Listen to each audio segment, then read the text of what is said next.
he did what he had to do, yet she's probably not following through. Like, and I even said to the attendant lady, Speaking, can you turn off your audio, please? Please mute if you're not speaking. Thank you. it doesn't matter, but still. They need to get Jessica and Rachel, can you turn your audio off? Thank you. Cool, thanks. Sorry to get shouty, it was just loud. Hello, everyone.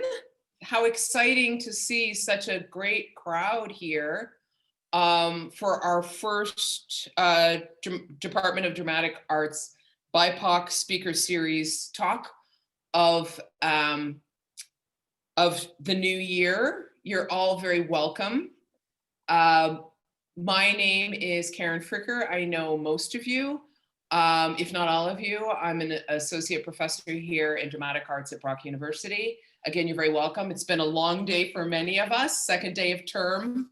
Lots of stuff going on in Ontario today that we're still trying to figure out the implications of. But I'm very, very excited to be here to welcome Tanisha Taitt here to this virtual space for a talk entitled Consciousness in Color, Intercultural Scene Study for Contemporary Classrooms. This event again is organized by the Department of Dramatic Arts at Brock University with the support of the Marilyn I. Walker School of Fine and Performing Arts.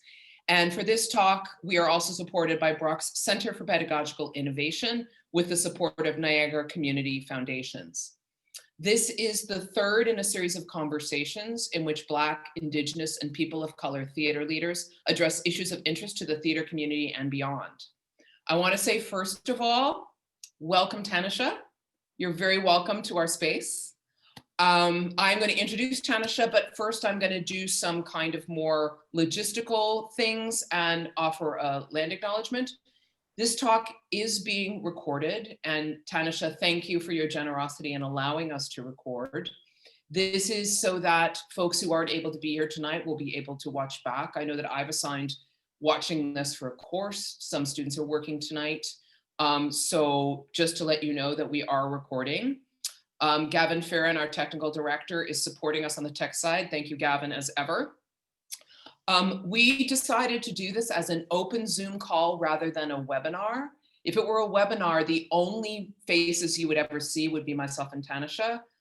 We wanted to have it be an open Zoom call so that when we get to the question and answer period, if you're comfortable doing this, you might actually turn on your camera and voice a question if you have one. If you're not comfortable doing that, you can write a question in chat, but we wanted to see the multitude. So thank you, Tanisha, for being open to that option. When you're not speaking, can I ask that you mute yourself? You've already done that. And once Tanisha starts to speak, could I ask that everyone turn off their camera so that she'll be the lone option to be looking at on your screen. I would like to acknowledge, first of all, that the land where Brock University is located is the traditional territory of the Haudenosaunee and Anishinaabe people, many of whom continue to live and work on that land today. The territory is covered by the Upper Canada Treaties and is within the land protected by the Dish with One Spoon Wampum Agreement. I'm very cognizant and very grateful for the capacity to work on this land.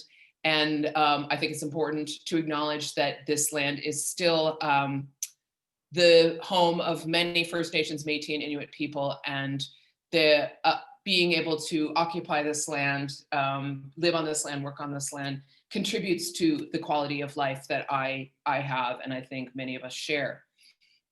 Some of you, it's such an odd thing, this land acknowledgement thing, because we're not all on the same land right now. We are gathered remotely. I am in Takaranto, the traditional territory of many nations, including the Mississaugas of the Credit, the Anishinaabe, the Chippewa, the Haudenosaunee, and the Wendat peoples, which is now home to many diverse First Nations, Inuit, and Métis. I also would like to express my gratitude for the capacity that we have to gather through this platform that is Zoom, and to acknowledge that Zoom headquarters are on Native land, and Gavin is going to drop into the chat an acknowledgement of the land in San Jose, California, my native state, where Zoom is located. So now to introduce Tanisha. In addition to her role as artistic director of Cahoots Theater, Tanisha is a director, actor, playwright, a musical artist, theater and anti-racism educator, accidental essayist, and audiobook director with Penguin Random House Canada. Her journey has included work with numerous companies, including Obsidian Theatre, Buddies in Bad Times, the Paprika Festival, the Toronto Fringe, Musical Stage Company, the Theatre Centre, the National Arts Centre, Nightwood Theatre, and Soul Pepper. She is a former lead drama artist mentor for the Toronto District School Board and spent 3 seasons as a resident artist educator with Young People's Theatre, where I believe that she worked with Gavin Fearon at one stage. Tanisha, in terms of awards, has been nominated as a director for the Pauline McGibbon Award and was heralded in 2013. And I looked this up because I always wondered what the heralds were. They were named for the noted theater lover and heckler, Harold Kendall, and their awards celebrating the independent and hardworking spirit of Toronto's vibrant theater community. In their own words, the heralds have been celebrating shit disturbers since 1995. And Tanisha is amongst those honored shit disturbers. She is also a recipient of the Canadian Music Publishers Award Association's Songwriters Award for her exceptional songwriting skill. Her play Keeper was published by Scirocco Drama in 2016, and her play Admissions was published in the anthology Fierce, 5 Plays for High Schools in 2019. The keynote speaker for the inaugural Canadian Theatre Educators Conference in 2018, Tanisha is part-time faculty at Sheridan College, where she teaches second-year music theater performance, and George Brown Theatre School, where she teaches first-year contemporary scene study. She's a 2-time YMCA Woman of Distinction nominee for her commitment to artistic excellence and social justice. Welcome, Tanisha. You're very welcome to our space. How are you doing? I'm doing okay. Thank you so much. It's really, really nice to be here. And hi to all of you. It's very moving to see so many people here. I really, really appreciate it. So a lot to talk about today. And the first thing that I want to ask everyone is to be as open as you can be as you listen. Because there may be moments in which the things that you hear make you a little uncomfortable, and that's okay.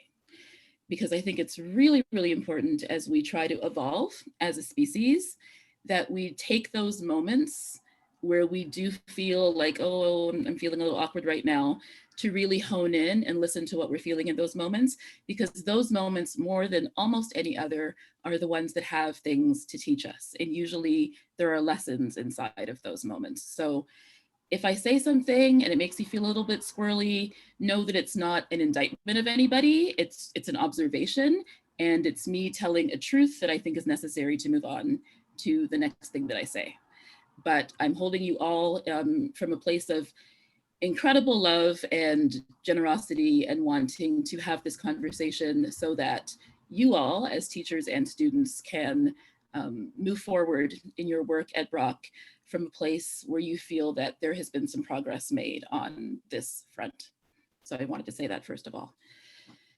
2020 was a really interesting year for all of us for many, many reasons. One of which, of course, was the racial reckoning that began in May and continued really, for the rest of the year, and continues now. And I really, really believe that as horrible as COVID has been, that one of the gifts that we received as a result of the pandemic was that people were still enough to listen for the first time in a way that they had never listened before. The murder of George Floyd was not the first murder of a Black man, or the 10th or the 20th or the 50th. The murder of Breonna Taylor was not the first murder of a Black woman by police, but they shifted the consciousness in a way that prior murders hadn't been. And I think a lot of that was because, not that they were any different, but because we were different. We had stopped. COVID had stopped us.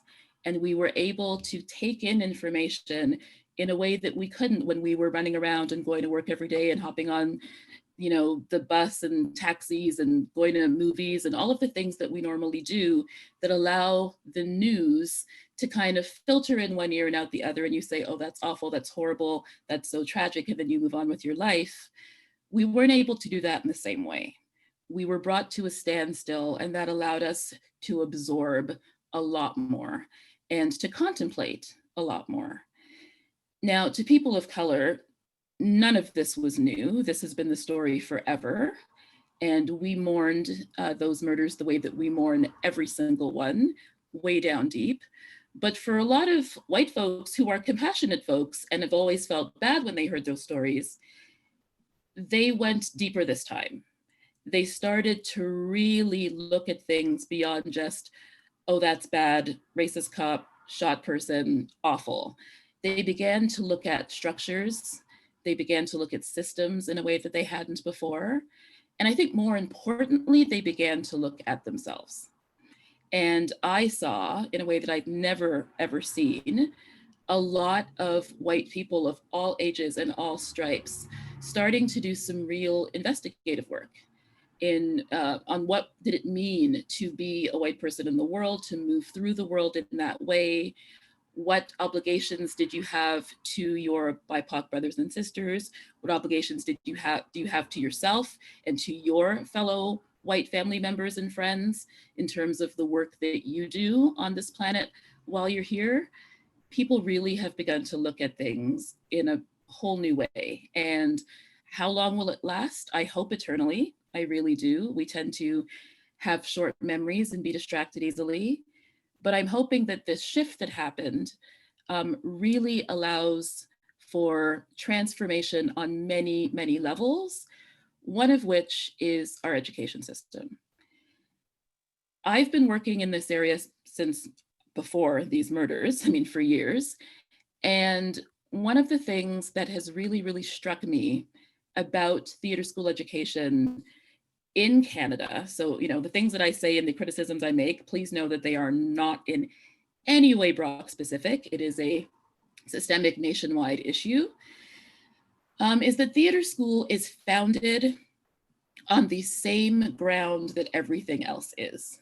And what I mean by that is we live in a white supremacist system. We just do. People may not like to hear it, but we just do. And the reason why I say that is because this continent that we live on, North America, or as the First Nations call it, Turtle Island, was founded on two things: the genocide of Native Americans and the enslavement of Indigenous Africans. That is the foundation of this continent, right? European explorers, settlers came here and they slaughtered the people that were already here, the people that were native to this land. And then when they wanted to settle the land, they went and stole people from another continent, shackled them, beat them, raped them, enslaved them, starved them, did all of these things, brought them here, and then forced them to do the work that they didn't want to do. So that is the foundation of this continent. So when people want to say things like Canada isn't racist, or, the States, it's just some people, it's not really that the continent itself is racist. You have to rewind that and acknowledge that anything that is built on a foundation of racism is racist. It doesn't mean that you can't, that you aren't working to change it. It doesn't mean that it's not getting better, but it means that the foundation is racist. And so anything that is built in that soil is going to be racist too, unless we change the soil, unless we completely change what we're planting everything in. It is going to have racist energy in it. And we need to acknowledge that first and foremost. And that includes theater school. There's no reason why theater school would be exempt from that which applies to everything else. So theater school, for the most part, is built on colonial structures of hierarchy, but within it, we have this curriculum, right? And this curriculum is, as we all know, overwhelmingly, if not entirely in most cases, Eurocentric. The lessons that are taught right off the bat is that certain playwrights, all white, usually male, are playwrights of importance, playwrights that need to be studied, playwrights that are revered. Shakespeare is considered the be all and end all. And that is what is taught to students immediately. And that is what is taught for the most part throughout. So that's just the curriculum part. But I want you to understand why the curriculum being problematic is also augmented by other problematic things. And that is that theater school itself does not create an inviting space for BIPOC students, in the sense that most theater schools have little to no BIPOC faculty. And I think that that is something that really has to be addressed. I know that depending on where schools are, it can be more difficult to have BIPOC faculty. I certainly don't expect a school in Red Deer, Alberta to have the same demographic makeup and faculty as a school in Toronto. But I think it's crucially important that if you have a single BIPOC student in that school, there should be a teacher on faculty that can look at that student and be like, I see you. I understand you.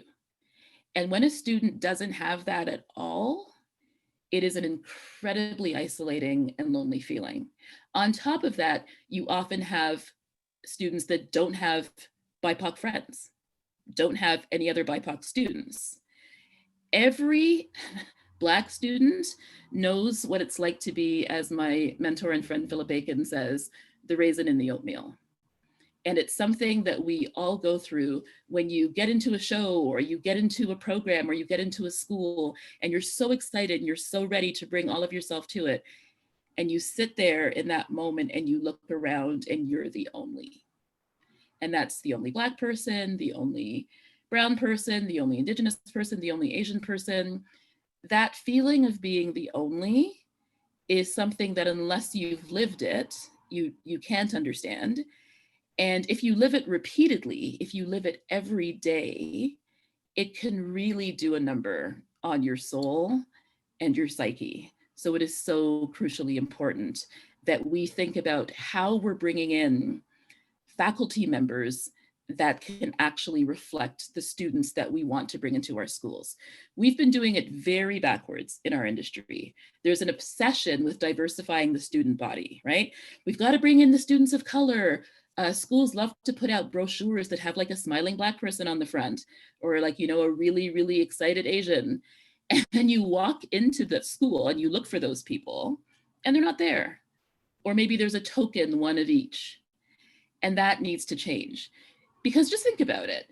Why would students come to a school where they don't see themselves at all in their teachers?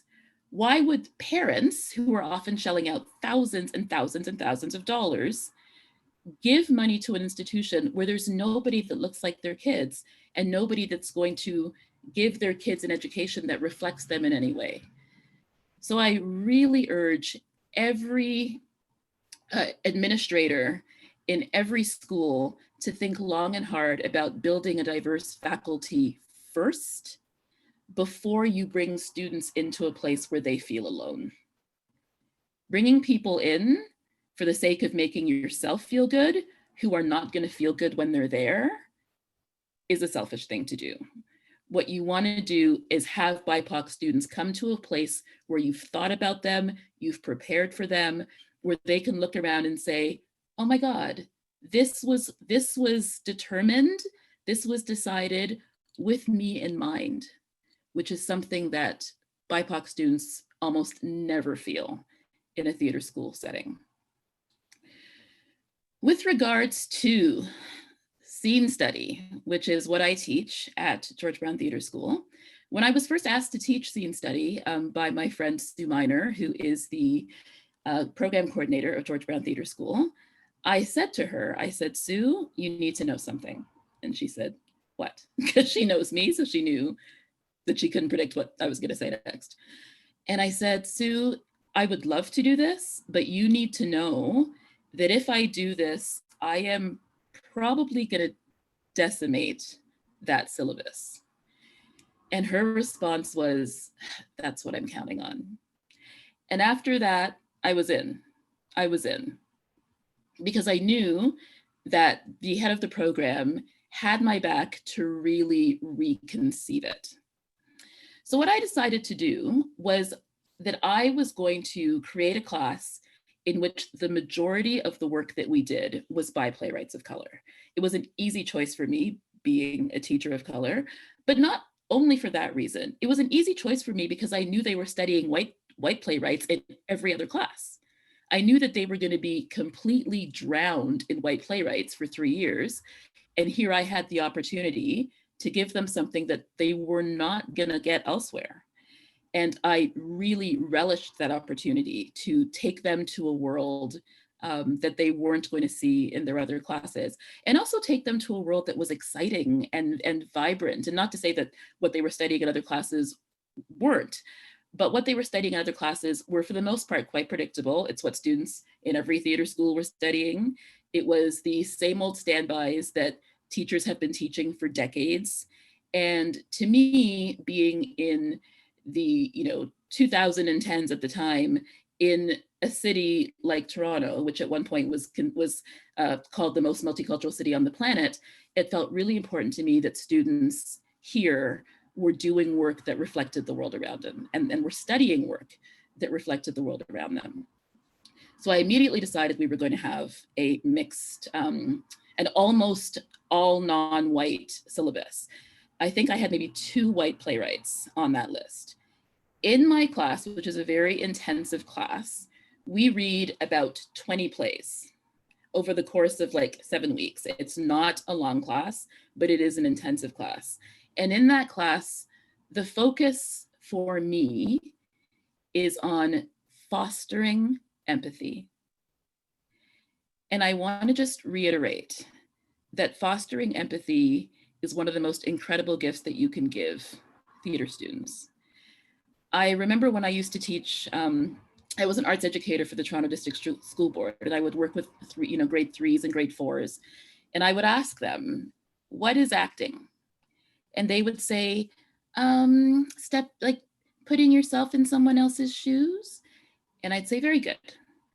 And then I'd say, what is empathy? And they'd say, like putting yourself in someone else's shoes. And I'd say, very good.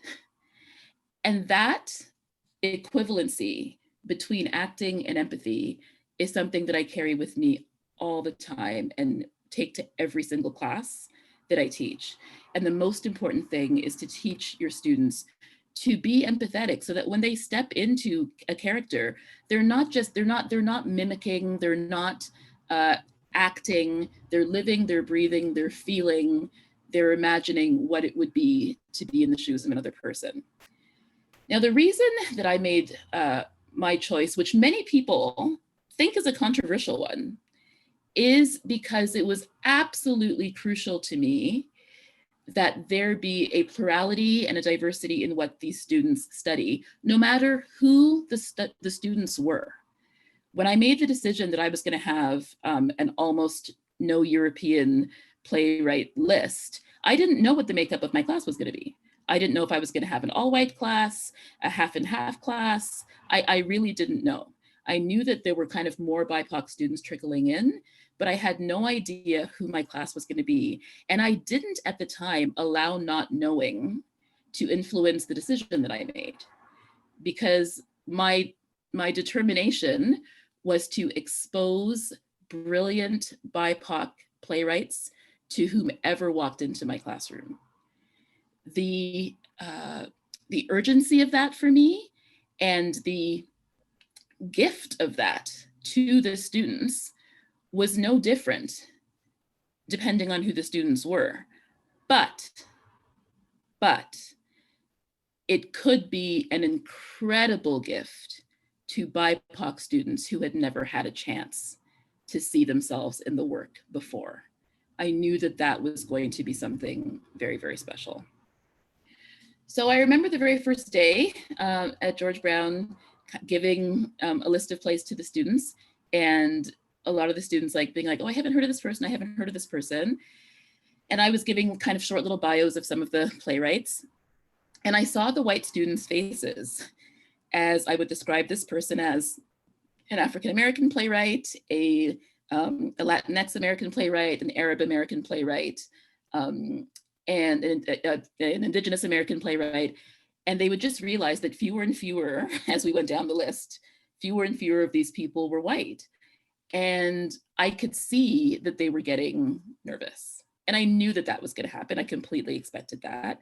And I was fine with them sitting with that nervousness, because I think we have to sit with what we feel and analyze that. And so when we went down the list, they all thought it was a really interesting list, but some of them immediately asked me, the white students, are we going to be like acting from these? And I was like, yep. And I said yep in a very matter-of-fact way. I wasn't like, yes. It was just like, yeah. And they're like, but there are a lot of like playwrights of color here. And I was like, yeah. And I think they were completely thrown, because they thought there was some grand design or catch or something, but there wasn't. I said to them, I said, you are going to be exposed this semester to incredible work by writers that don't look like you. And you're going to dive in and you're going to discover that you love playwrights that you don't know that you love yet. And through that, you are going to grow as a person as you realize the universality of the human experience and also the differences in the human experience. And I talked a little bit about empathy and the nurturing of empathy, and how stepping into the lives of people whose lives are very different from yours was an incredible opportunity to explore empathy in a way that you don't when you just hear stories about people. It's one thing to read a newspaper, it's one thing to see something on CNN. It's quite another thing to spend a couple weeks inside of a scene playing somebody that's not yourself. What that does for your level of analysis, what that does for your having to kind of walk with that truth of what that person lived, it's different, it's deeper, it's richer, and it's incredible. And school, let me say this, school is the only place you can do it. And that's why it's so special, because we all know that obviously in the professional world, and even in school productions, we cannot do cross-racial casting. I would not suggest that, Brock University put up an all-white production of Fences anytime soon. But what you can do in a classroom is very, very different. In a classroom, you can take an Asian student, you can take a Latino student, you can take a white student, you can take an Ojibwe student, and you can look at the character of Troy Maxon in Fences, and you can have that student examine a life and a truth with all of its weights and burdens and beauties. And not every student will be living that thing in their own life, but they don't have to be. They're actors. They're actors. Their job is to pretend, their job is to stretch, their job is to dive deep and forage the waters of lives that are not their lives. And I think that it is an incredible opportunity in theater school to have people reach across the cultural aisle in order to not only stretch as actors, but to stretch as human beings. And I believe that really, really deeply. So in my class, we will do work from everyone from Thompson Highway to Janet Sears, August Wilson, Tara Bagan, Lynn Nottage, Susan Laurie Parks, Ins Choi. We do Kim's Convenience every year. And it's absolutely beautiful. It's absolutely beautiful to watch the students take on these pieces and find their way inside them. There are a few rules, and these are them. I always, always, always make sure that my BIPOC students are given roles that are BIPOC roles, always, because it's not going to happen in any other class. In every other class, They're going to be playing an Irish person or stepping into some character that was not written with a Black person in mind, that was not written with an Asian person in mind, that was not written with an Arab person in mind. And so I make sure if that class walks in the first day and I have, you know, an Arab boy in my class, I have a Latino girl in my class, I have a First Nations girl in my class, it's absolutely done that they will be getting scenes of characters in plays in which they are playing their own race, because it means so much to them to actually put on some pants that were made for them. It means more than you know. And the white students take it for granted because they're playing white all the time. And they take it so for granted, and it's so their expectation that when they read my class list and they keep seeing Black characters and Asian characters, that panic of like, but wait a second, I only play white people sets in. And that's one inkling of what it's like for BIPOC students to have to play white people for 4 years. So think about that, please. When you choose plays, the most important thing is that you choose plays that are beautiful human stories, so that no matter who you assign scenes to, there is a real diving in to a human's situation and how they deal with certain circumstances. When I am choosing scenes for my students, obviously I think long and hard about what is appropriate for this student to be doing. So if I am choosing, for example, a scene from Kim's Convenience, and I don't have Asian students that I have offered that scene to first, I might say, okay, I'm going to give 2 of my white students one of these scenes. I am not going to pick the most Korean scene in the play. I'm not going to pick a scene in which they're talking about being Korean. It doesn't make any sense. But I can find tons of scenes in Kim's Convenience that are just about a mom and a son, a father and a daughter, a brother and a sister, just having a moment in life, having an argument, laughing together, talking about a romance or owning a shop, or many things that can be universal situations. And you can take those scenes and anybody can do them. You just make sure that you don't step on a situation where you have students that are not that race speaking to things that are specifically race specific, because in that case it gets very, very uncomfortable, and everybody rightfully should be like, this isn't working. But it's amazing the number of scenes that I have done by non-white writers with white students. It's just a matter of being very, very thoughtful about what you choose. So I have done, for example, one of my favorite plays is a play called Dreary and Izzy by Tara Began. It's about 2 sisters, one of whom is white, one of whom is Indigenous. And I have never in the last 3 years had an Indigenous girl in my class. It hasn't stopped me from doing the play, right? But if there is a moment in that play that is a whole long aria about one of them, being First Nations, that's not the scene I'm going to choose. So you can go through and you can find those scenes that have that universal energy. At the same time, your students who have read the play in their totality, of course, because I would never give scenes to people without having them read the entire play and know the context that scene comes from. They know what the character's fullness is. So even if I have a white boy doing a scene from Fences that doesn't really reference race at all in that scene, he is still bringing to that performance all of the emotion and all of the reality of knowing Troy Maxon's story in its entirety.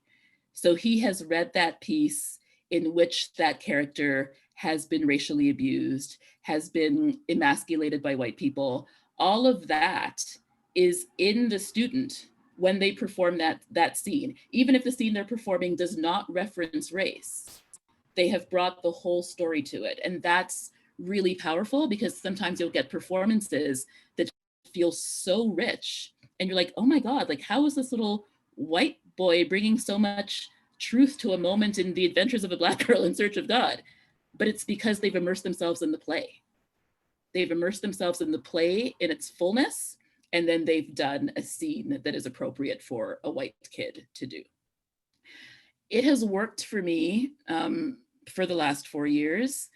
I have, in that time, really witnessed both BIPOC and non-BIPOC students grow and be so thankful for the opportunity to grow in a way that they were not given up until that point. I remember at the end of the year, the 2018-19 school year, one of my students came to me, and I had taught Canadian scene study that year, just last minute. I had finished my first year contemporary scene study class, and then the person who was supposed to teach Canadian scene study got a gig at the very last moment. And Sue came to me and said, can you teach Canadian scene study starting in a week? And I was like, sure. And so I taught the class. It was a second year class. And after the last day of class, one of my students came to me, a white student, and she thanked me so deeply for taking her out of her small town and for giving her the opportunity to examine what people live in a way that she never thought she would get to examine. She was an absolutely one of the most brilliant students I've had. She did a scene from Adventures of a Black Girl where she played the character of Rainey. And I remember the way she phrased it, and when she came to me, she said, thank you so much for giving me time with this character that I should never, ever play again. And it was such a beautiful moment because she got it. She got the fact that this was not something that she could in any way ever reproduce on a professional stage, but what she had taken from it, what she had learned as an actor, what she had learned as a young woman, what she had learned as an aspiring ally was invaluable. And she was really grateful to have gotten the chance within the safety of the classroom to walk around in Rainey's shoes for a few weeks. And I think that that is something that is really, really an incredible gift to give to your students. Now, I will say this. It's harder for white teachers to do this. I think that you have to be incredibly, incredibly conscious. I don't think it's impossible. I don't think it's impossible at all. But I think you have to be very, very conscious about what you're choosing and how you frame it with the class.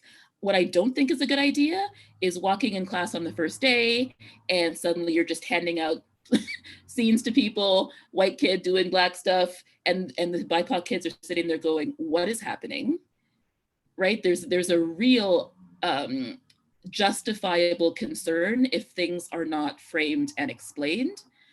On the first day of my class, I walk in and I say, just so you know, this is going to be a scene study and social justice class. And they're like, okay. Every single play that we do, we look at it not just in a literary setting, but we look at it sociopolitically. What was going on when the play was written? How is the play still relevant now? Why is it important? Why did I pick it? And what do we have to learn? And it leads to amazing conversations, not just about the play and what's happening in the play and all sorts of devices within the play, but conversations about who we are as people and how those characters speak to us and how we find ourselves in the characters. And it's something that I'm so grateful for, because we'll start off talking about, a paragraph in Act 2, Scene 3, and we will get on to a conversation that is so rich and so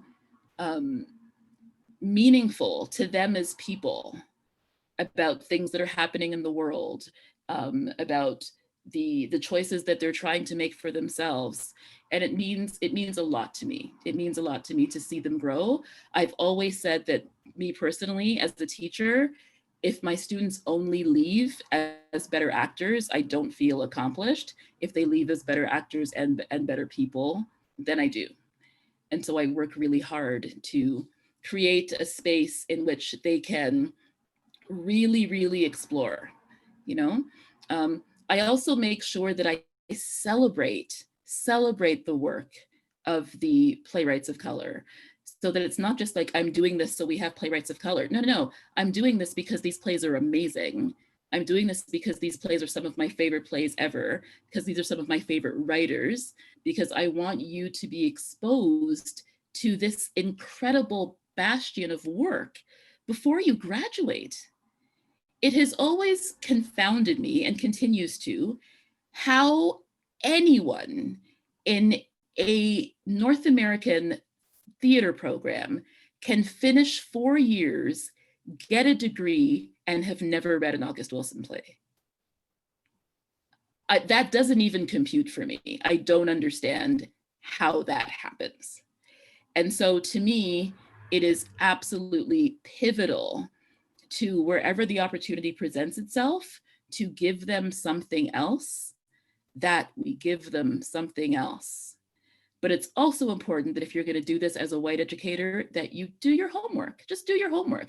You're all educators. You all know how to research. Those of you who are teachers, you know how to research. And so you know how to say, okay, I would like to bring in, you know, you don't have to go big the way that I'm going big your first year, but you can say, this year I want to do 2 plays in my class that are not by white people. Okay. And so you can pick 2 plays that you love, read them, decide, are they suitable for the class, but then look through them. You know, do they have scenes that are workable? Do they have scenes where you think that your students of all colors can do this without there being, you know, all sorts of red flags in those scenes that are not going to make them work? You can certainly ask, if you have colleagues or friends of color, they don't just have to be in Brock, anybody that you know, you can say, I'm thinking about doing this scene, you know, do you think that this would work? Most of your colleagues that want to see things advance will be happy to give you an opinion. But it's very important that it be thoughtful. It's very important that your students of color believe, not just believe, but know that you have done this thoughtfully, that you're not doing it to check off a box, that you're doing it because you want to diversify the experience of everybody in that room, that you want to honor their experience, and you want to do it in a way that allows them to see themselves in the work and to step into roles built for them, but you're also trying to create a space in which the whole class is putting that goal of developing empathy first, and is doing that by all sorts of interesting cross-cultural exploration. Also, it's important to know that you don't want to pigeonhole your students of color if they don't want to be pigeonholed, because what happens often is, you know, out of the desire to be a good teacher, you'll be like, okay, I found this Black play for my Black students, and, you know, they're going to do it. And maybe it's like the one Black play that you found, and they don't like that play, or they don't want to do that play, because it's very unlikely that you're going to come in with 30 Black plays for them to choose from. Let's be honest, you'll probably have maybe 3. So they may be like, no, there's this other play where the characters are white or Asian or whatever, that I really want to sink my teeth into instead of being forced into this 1 or 2 BIPOC plays that you've brought in, right? So you don't want to, you have to understand the importance of not making a false equivalency. The experience of your BIPOC students and the experience of your white students is not the same experience. It's drastically different. So your white students at any time can be doing a scene from one of hundreds of plays. And in those plays, they'll be playing a white person. That is not the experience of your non-white students. And so for you as educators, if you really want to make those students feel seen and heard and empowered and valued, there needs to be a concerted effort to make sure that the things that you're bringing in are things with some meat that are rich, that are good, and you can ask them. I don't know how many white teachers I've spoken to, some friends of mine who are so afraid to engage with their BIPOC students. And it's bizarre to me because the no communication is only going to lead to problems. There is nothing wrong with saying to your, Asian student, hey, can I talk to you for a second? And saying, okay, I want to make sure this year that you get to play a really great Asian role. I have a couple of plays here that I was thinking about. Are you familiar with them? Would you like to read one? Do you have something that you'd like to play? But something that lets them know that you're totally interested in a dialogue with them about what you can do to give them the best experience because of the fact that they are marginalized in that class. And the word marginalized, it doesn't mean that people are being mean to them. It just means that they're in the margins. They're in the cultural margins. It's a reality.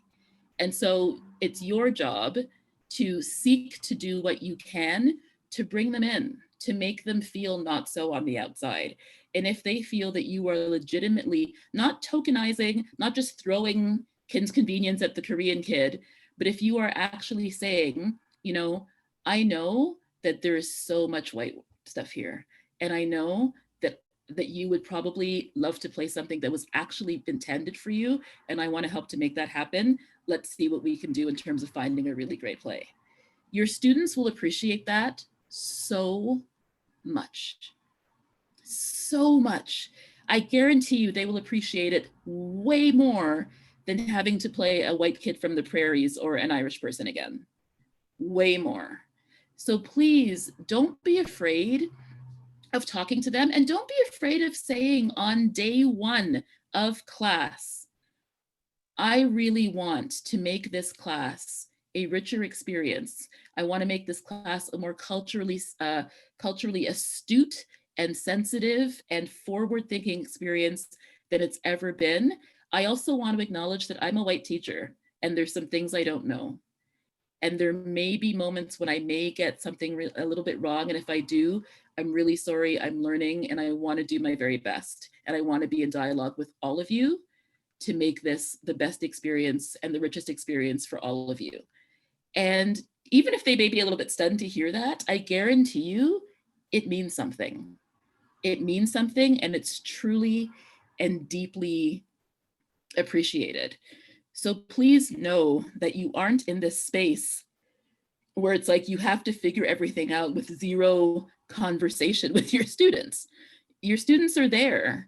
They're paying to be there. They're paying to be educated.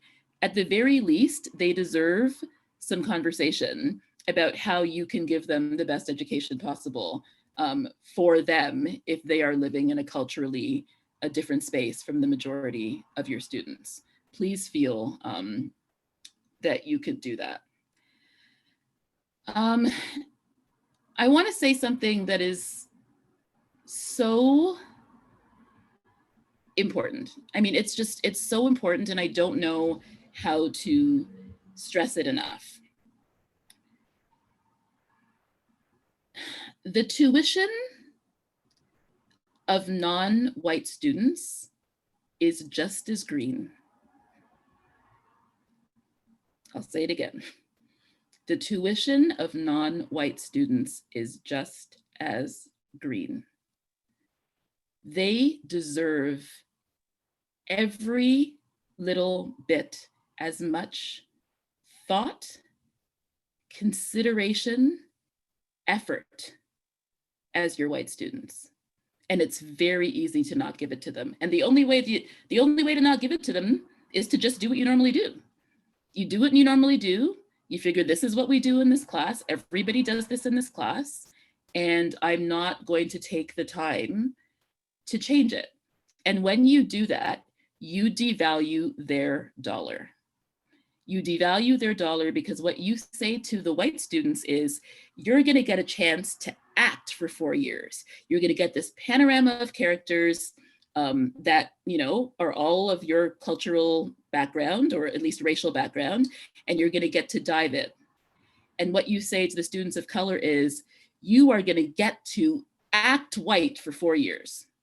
That's what you're saying. You may not know that, but that's what you're saying.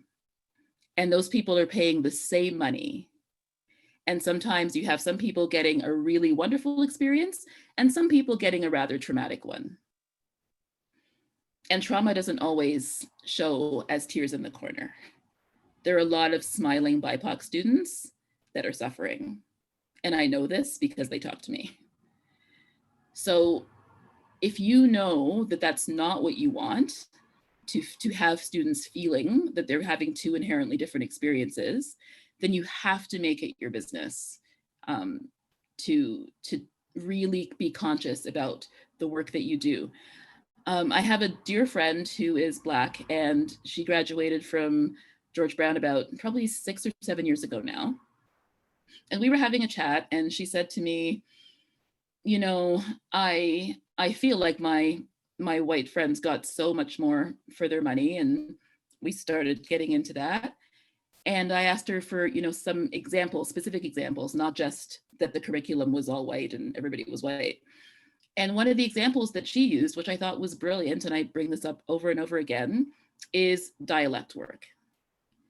So she went through 3 years of conservatory, and she paid the same money that her white friends did.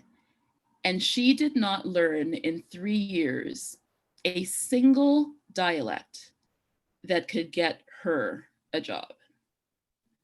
She did not learn a single Caribbean dialect. She did not learn a single African dialect. She did not even learn African American dialects. She is a beautiful, dark, Black girl who can do a mean Russian and Irish and Cockney and all of these accents that are very, maybe the Cockney, but she's very, very unlikely to get work with her incredible Scottish accent.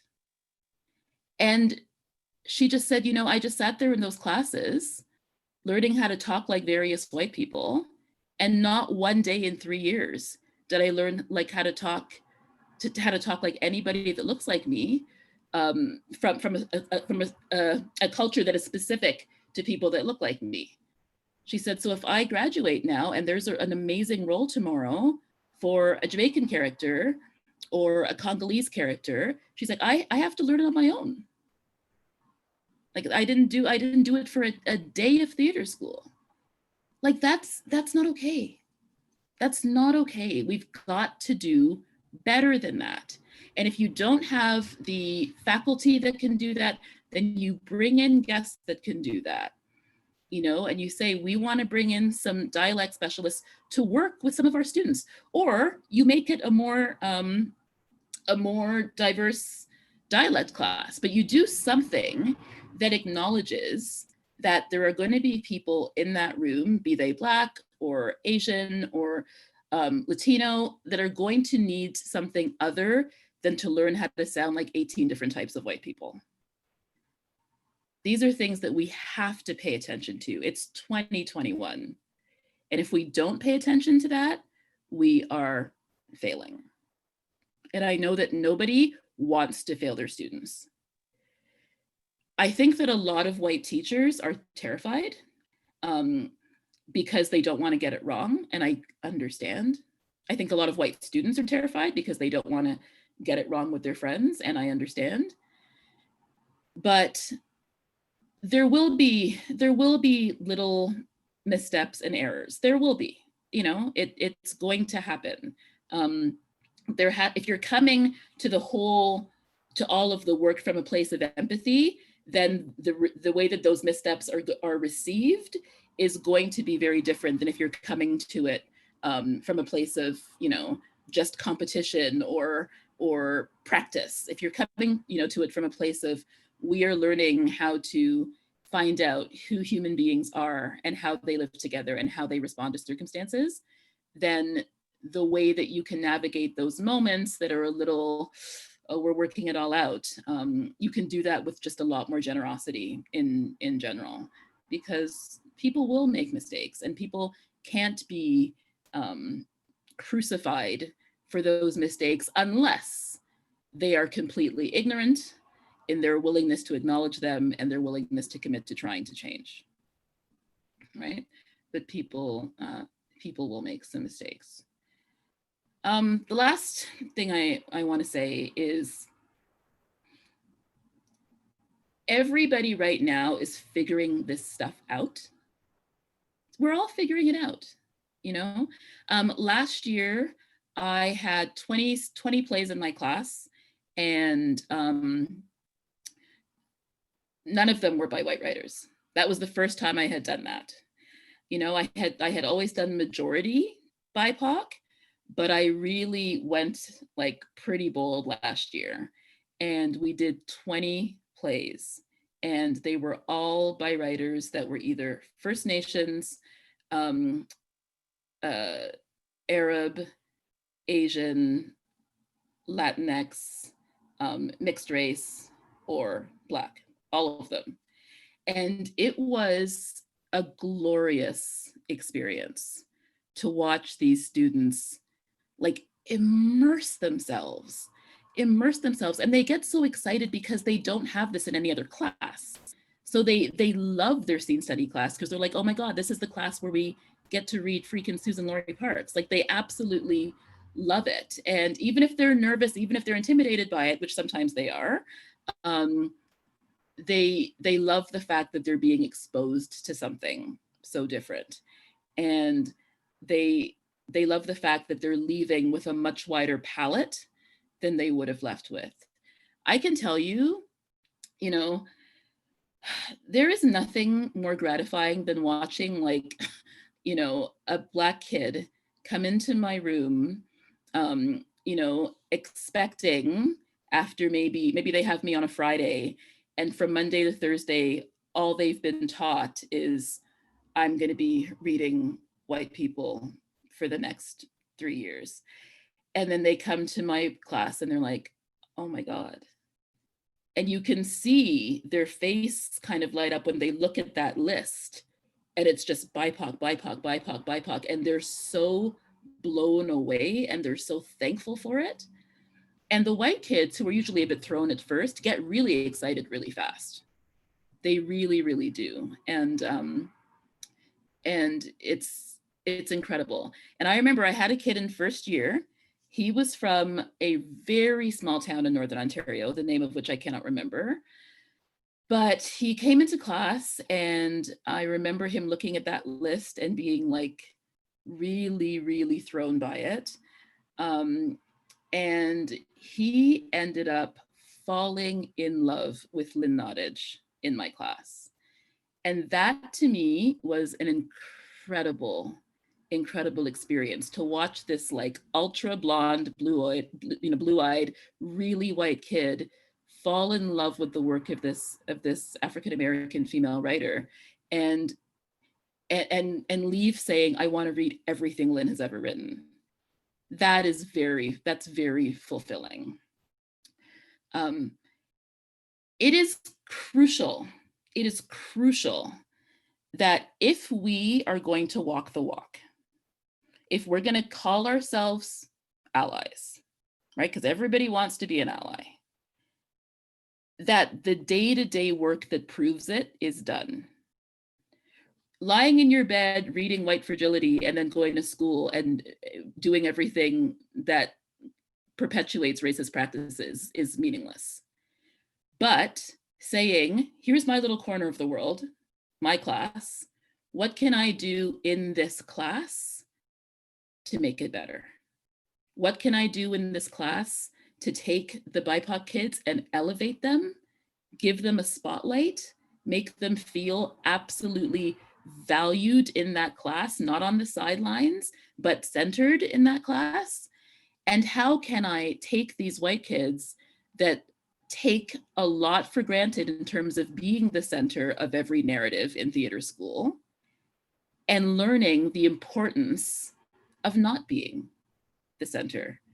That is such a valuable lesson, not just for school, but for life. It's really, really important.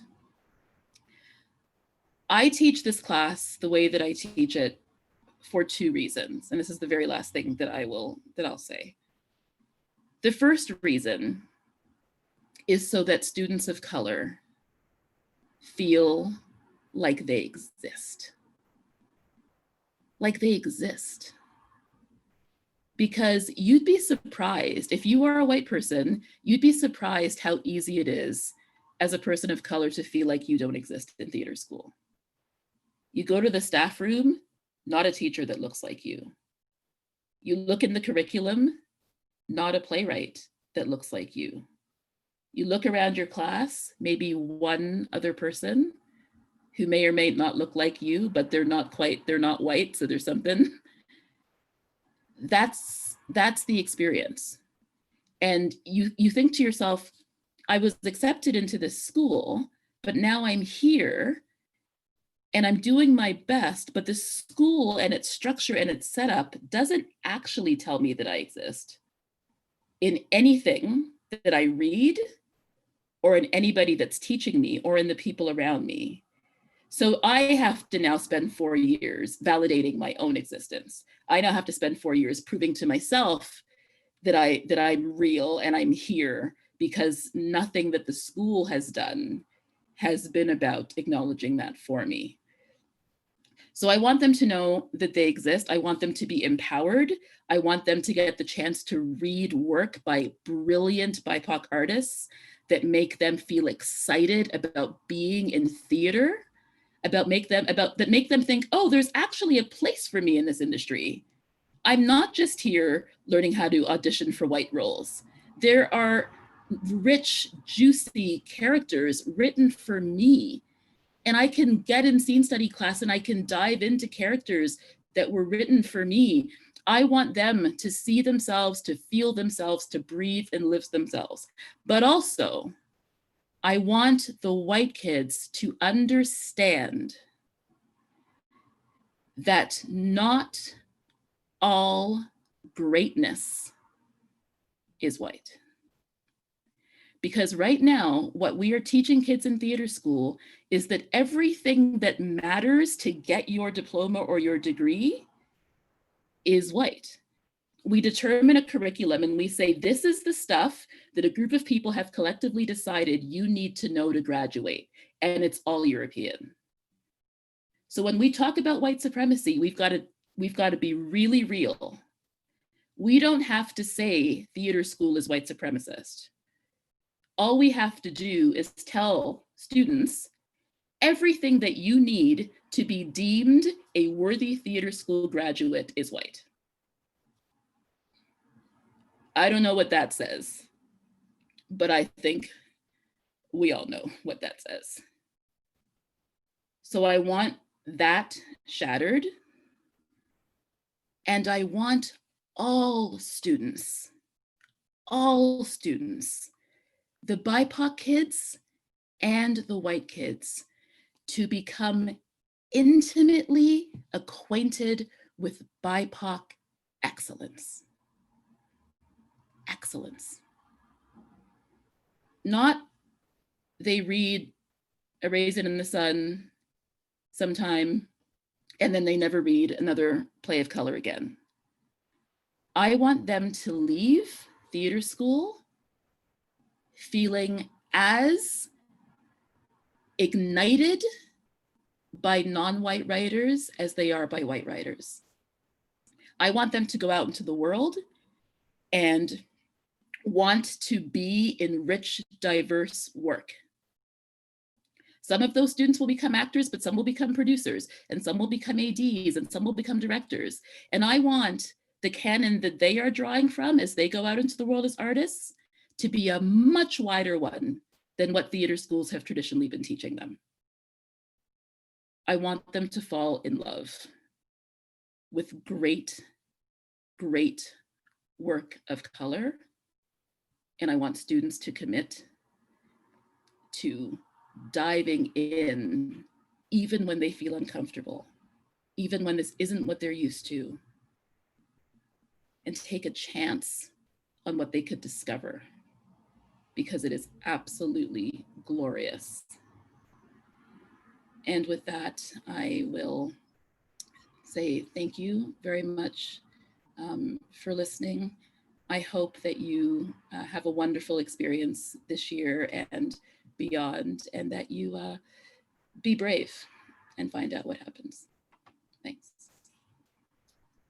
Thank you, Tanisha, for such important words that you speak so beautifully.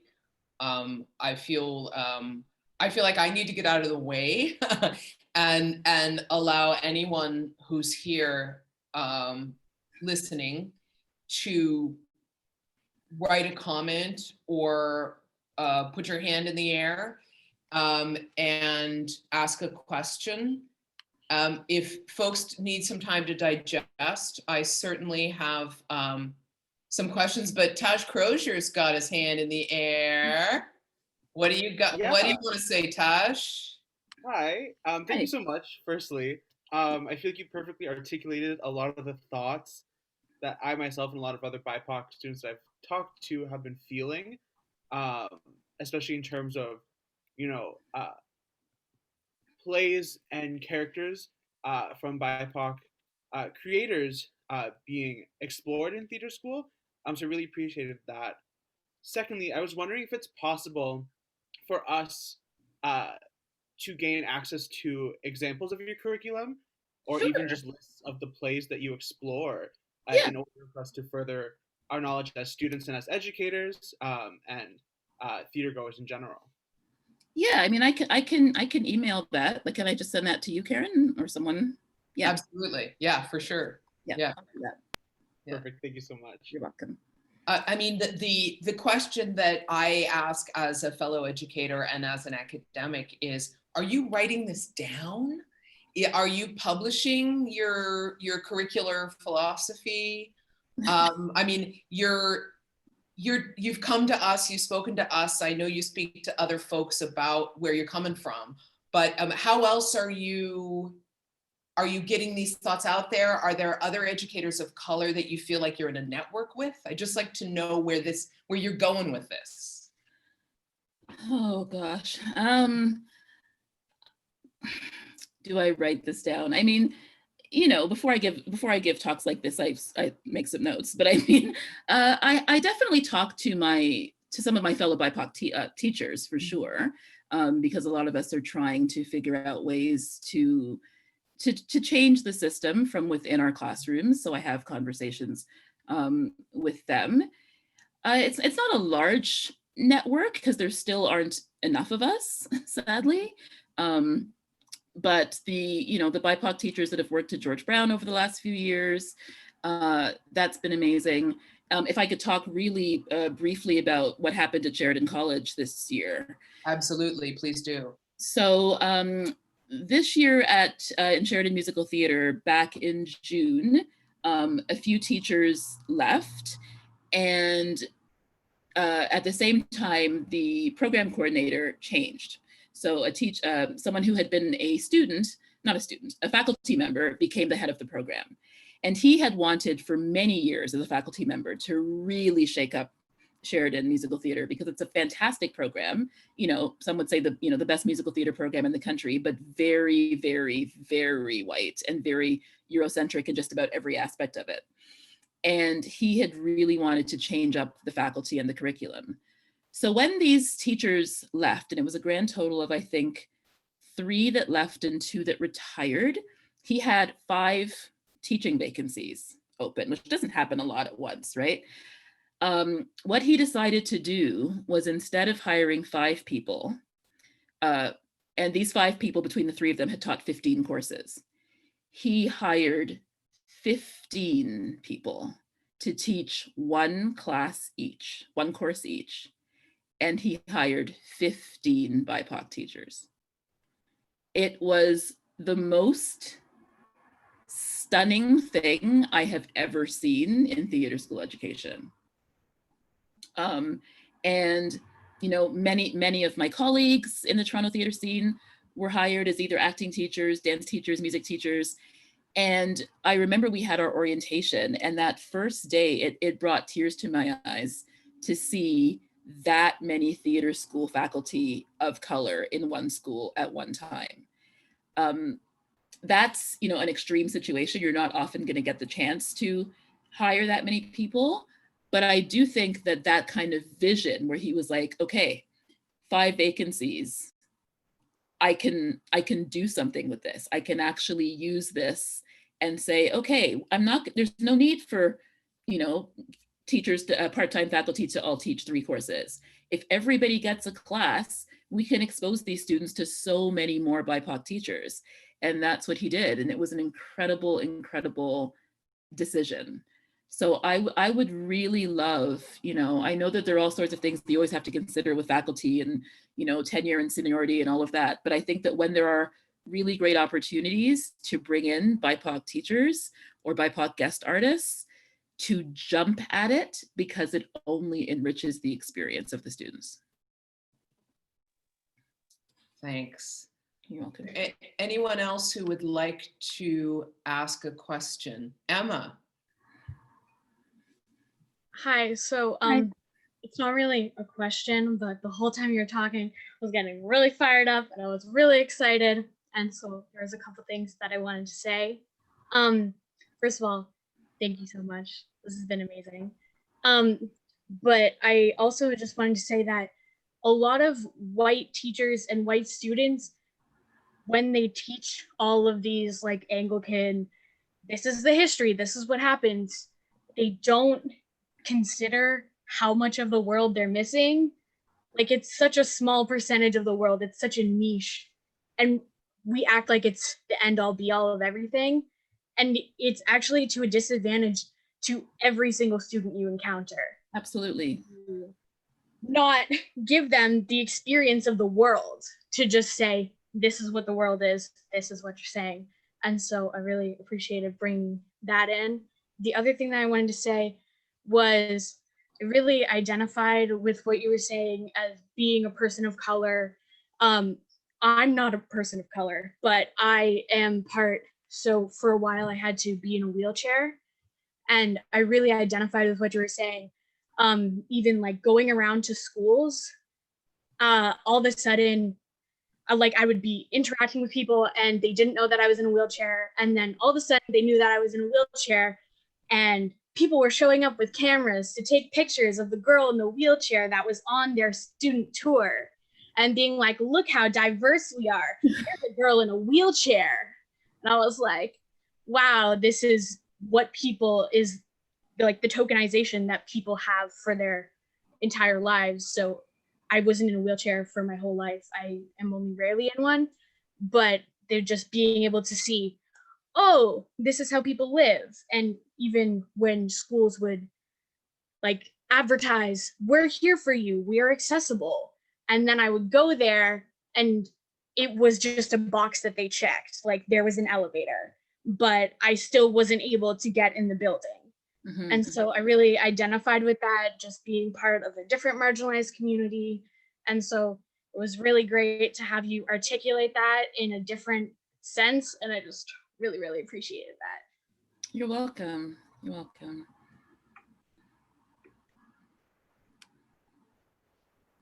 Is that Neo?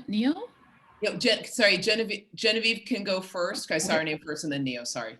Just getting bossy. Thank you, Karen. I didn't really realize some of the things, especially the dialect thing, until you spoke about that, and it really put things in perspective. I always notice that, you know, most of our professors and stuff are white, and that are we live in a white supremacist society, and all these things, but I didn't consider.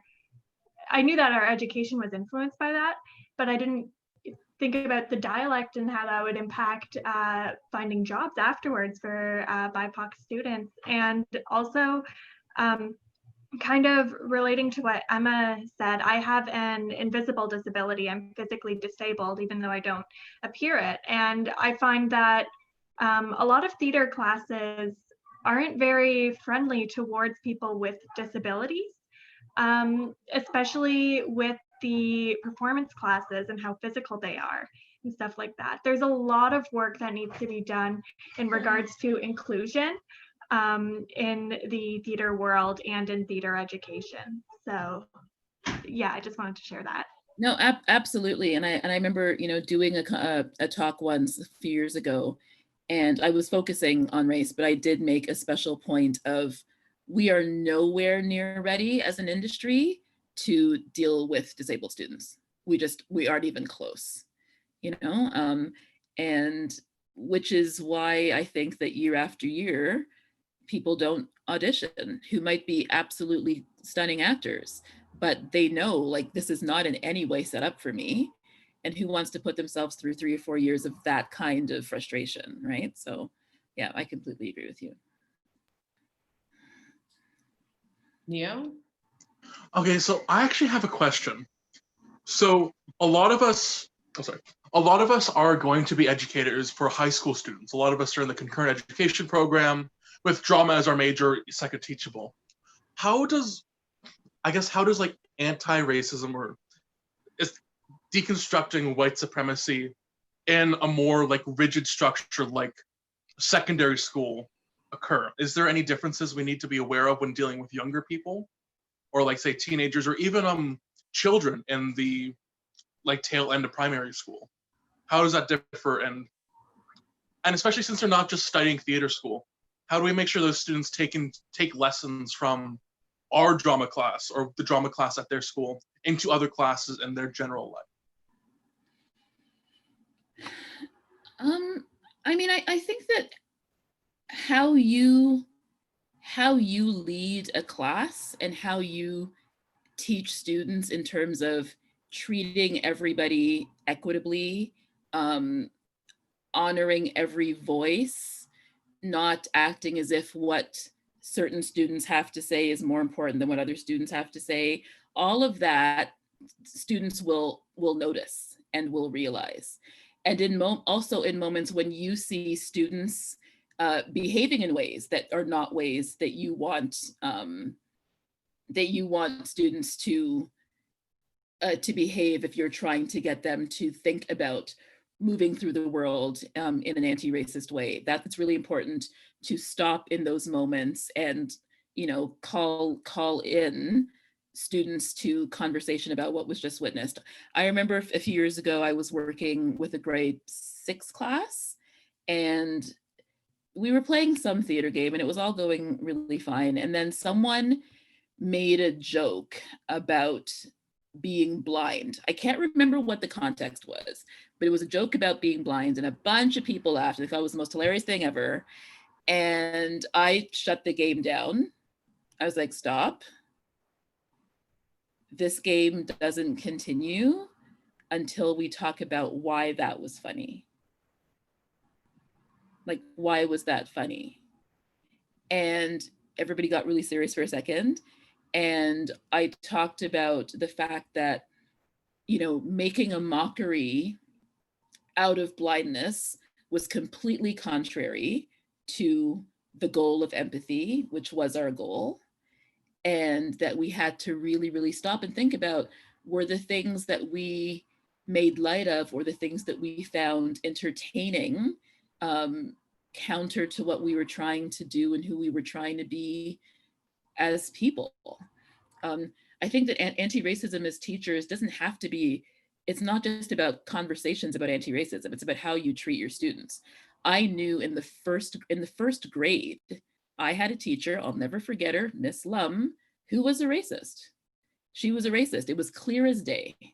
And we never talked about racism in the class. Just certain students were treated one way and certain students were treated another way.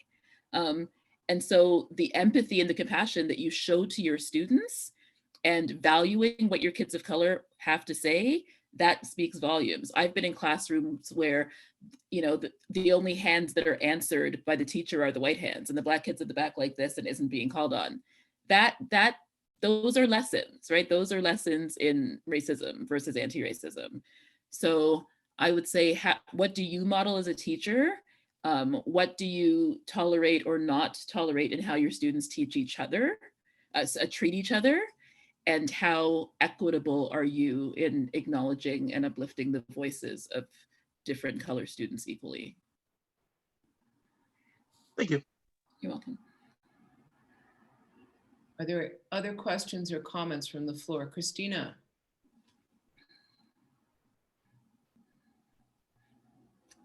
You're muted.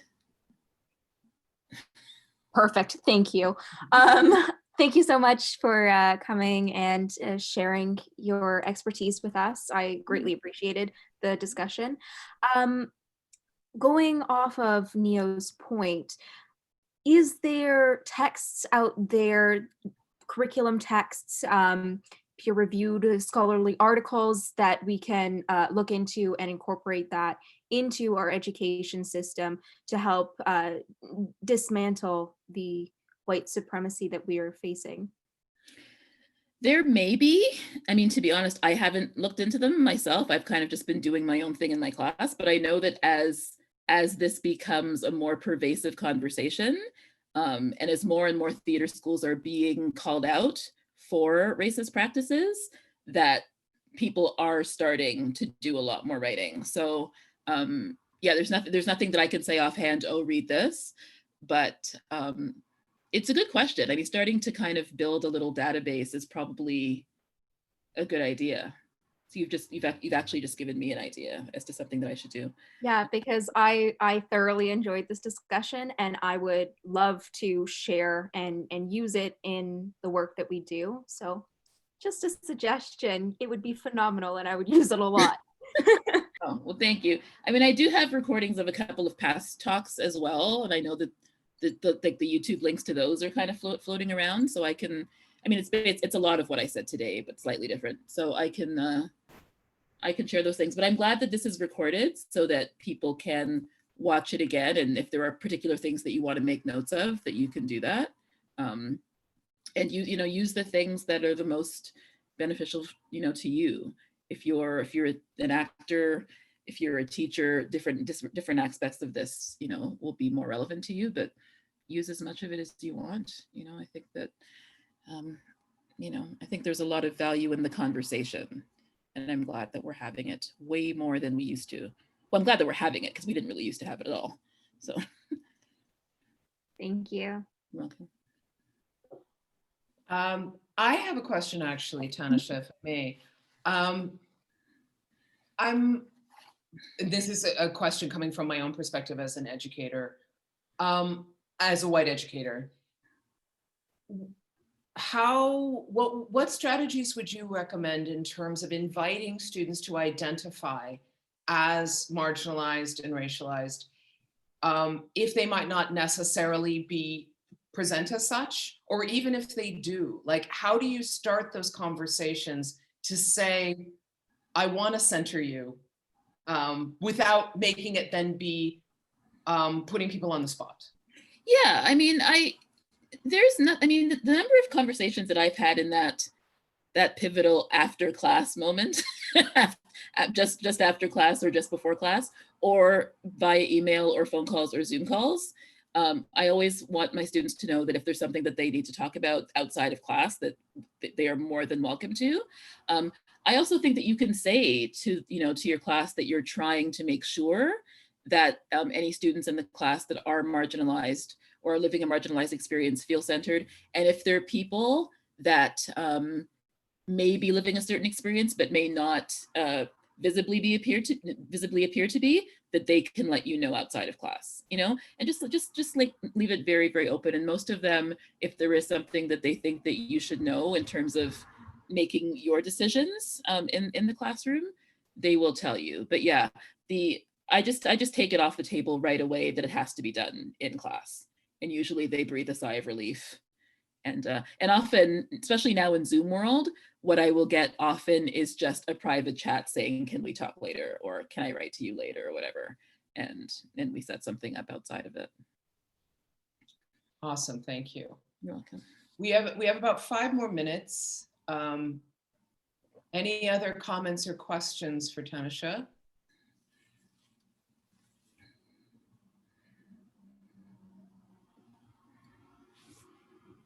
Then if Taj is back with another comment or question. Yeah, I just wanted to confirm with you on your beliefs when it comes to um, people who aren't BIPOC playing BIPOC characters. You mentioned, because it's a discussion we've been having a lot this school year, and you mentioned that that's something you do within your classes, but you mentioned that the key was that they're not playing BIPOC characters who speak specifically about their struggles or their experiences as being BIPOC. Is that the big limiter in that? Um, what I said was that I would not choose scenes in which race is centered, right? So if there's a conversation, like, you know, a great example is convenience. If there is a conversation in which they are talking about being Korean, that is not the scene I'm going to choose for the two white kids to do. Right. Right. I think that you just have to be smart about it. If there is something that is dealing with something that is very culturally sensitive or very specific to people that walk in that skin, that is not the scene that I'm going to give to people outside of that race. But if it's a more generalized conversation between two characters that are just going through a human experience that could be experienced by anybody, then I'm fine with that. Perfect. Thank you. You're welcome. Melissa, you had a question. Yeah, first I want to say thank you so much. This is so moving and impactful. I am a professor, and I hate to bring this up because I definitely don't want to center white people, but I have had students in my class critique me for my syllabus being too diverse. And I would like to know if you've run into resistance from white students and how you've handled that. I just wanted to kick them out, but I didn't have that option. Critique you in what way? What is the critique? That my syllabus was too diverse. So I was using playwrights like Ayad Akhtar and Lorraine Hansberry and Susan Laurie Parks. And I mean, I'm in Kansas. I need to say that first. Maybe that gives you some context. And so, okay, they said it was too diverse. Did they have reasons? Nope. Okay, that's not a strong argument in and of itself. Yeah, I know. So my question would be, is it a scene study? Is it an acting class? No, it's a theater history class, but I'm trying to, do a Western theater history that is decolonized, that doesn't kind of, we're not doing all these white male playwrights. Okay, so first of all, I think what you're doing is fantastic. If you're doing a theater history class and you're trying to look at that from multiple cultural lenses, that is great. I don't know what the resistance is about. Okay. I think that the question, I mean, have you asked them what they're opposing? Or have you just been critiqued and not said anything? I guess I don't really care. I mean, I would ask. I would ask just because if you don't ask, then you're at this standstill place where they're just opposing.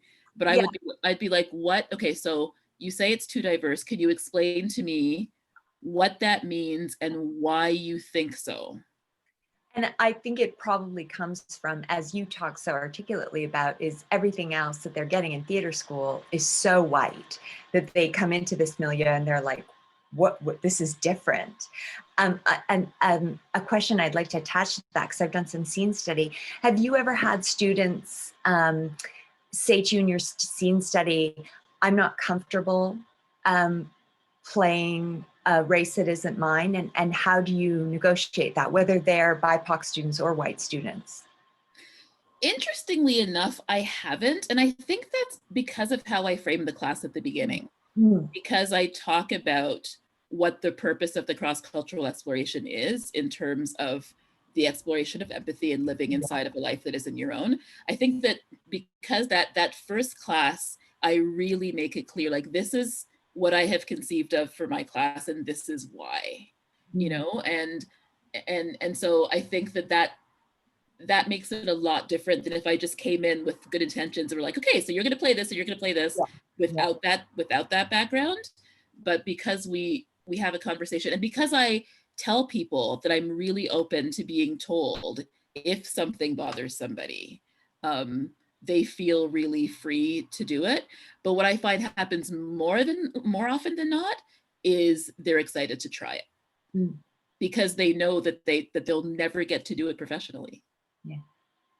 So, you know, here's your chance to play a role that you can never audition for, but it's meaty and it's juicy and it's a chance to stretch as an actor. And most of them, when they look at it in that frame, they do want to do it. I think that what's happening right now is because we're living in this very heightened anti-oppression time where everybody wants to prove that they're more woke than the next person, that there's this desire now to like shut a lot of things down that actually have some worth.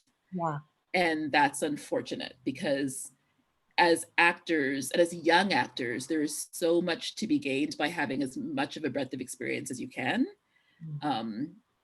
And I know that people don't want to tread on other people, and I appreciate that sentiment, but I also think that you're in a learning institution and you're not out there in the world yet. You're not actually stealing a job from that person by doing it in scene study class. And that would be such an important thing to explain to them. Yeah. I think like the concept of empathy and why we don't do this even in our productions. Absolutely. Professionally. Absolutely. You know, there are hard lines drawn between what's done in the school productions, what's done in professional productions, and what you can explore in a class that should be about exploring. Thank you so much for the question and the answer there, Tanisha and Melissa. And we have one last question from Professor Rachel Rhodes, and then we will draw to a close for this evening. Rachel. Rachel, are you muted by any chance? Huh. Oh, Rachel might have stepped away for a moment. It looks like she did. What a shame, because I was excited to hear what her question might be. Rachel, are you there? Okay. Oh, she said she can't get her mic working. Okay. Do you want to put it in the chat? Type the question, Rachel?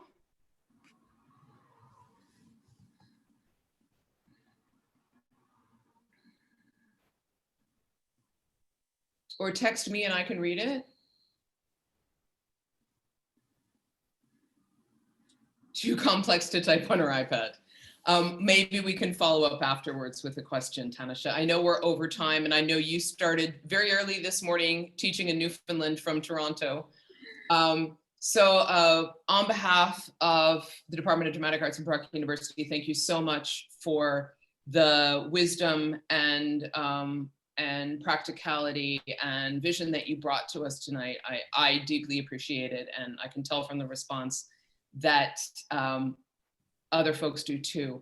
I want to mention before we part that the next in this series is going to be on February 23rd at 7 p.m. It is being guest curated by David Vivian and Carolyn McKenzie. So it's about theater production and theater design, BIPOC perspectives. The speaker is Narda Alcorn, who is a stage manager in the States, works in New York, and is a professor at Yale, who's Black, and who has emerged as a thought leader around stage management and BIPOC perspectives. So please be here for that. You'll be hearing a lot more about it in the days to come. And again, Tanisha, thank you so much. Greatly appreciated. And good night to everyone. Thank